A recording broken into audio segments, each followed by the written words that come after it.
మంచి మంచి ఆఫర్ ఉంది మేడం, చూడండి మేడం, మంచి ఆఫర్ ఉంది. టీవీ తలిగితే 20,000 ఉంది, చూడండి మేడం ఒకసారి. టీవీ తలిగితే 20,000 ఇస్తావా అన్న? అవును మేడం, టీవీ తలిగితే 20,000, ఫ్రిడ్జ్ తలిగితే 10,000 ఇస్తాను. అందులో ఎలా ఉంటే అలా. ఎంత కట్టాలన్నా మేము ఫస్ట్? ఇందులో ఉంది కదా 700 కడితే మీకు ఆఫర్ వస్తుంది. ఇందులో ఒక చీటీ ఉంటది, ఆ చీటీ తీస్తే మీకు ఆఫర్ ఉంది. దాంట్లో టీవీ తలిగితే టీవీకి 20,000 ఇస్తా, ఫ్రిడ్జ్ తలిగితే 10,000 ఇస్తా, సెల్ ఫోన్ తలిగితే సెల్ ఫోన్ ఇస్తా. ఏమీ తలగకపోతే మీ డబ్బులు మీకు వాపస్ ఇచ్చి బట్టలు కూడా వాపస్ ఇస్తా. ఆఫర్ ఇచ్చినట్టుంది నాక. బయటికి రాయే, బయట మంచి ఆఫర్ వచ్చింది. ఏం పిల్లాట పిలుస్తావు? మంచి ఆఫర్ ఉందంటే టీవీ తలిగితే 20,000 ఇస్తారంటే అన్న. ఏం ఆఫర్ అది? సుల్లా మనల్ని మోసం చేయనీకి వచ్చారా వాళ్ళు? మంచి ఆఫర్ 700కి ఎవరన్నా 20,000 ఇస్తారా? ఆఫర్ లేని వాళ్ళు వస్తారా? అయ్యే సరేలే, నీ ఇష్టం లేక బేల డబ్బులు ఉంటాయి. ఆ పొంగ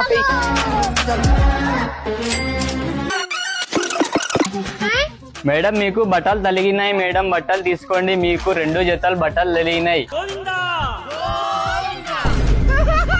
ఏమన్నా ఇవి బట్టలా? 300లకు వచ్చే బట్టలు 700కి అగ్గి పెడతాయి వానికి. నాకేం తెలిసే అలా నవటమ్మల్ని మోసం చేసివే. నీకు తెలుసు కదా అలా నవటవాడు మోసం చేసి ఏది చెప్పలే. ఈ పింజారు ముద్దదానా ఫస్ట్ చెప్పలేనా వద్దని.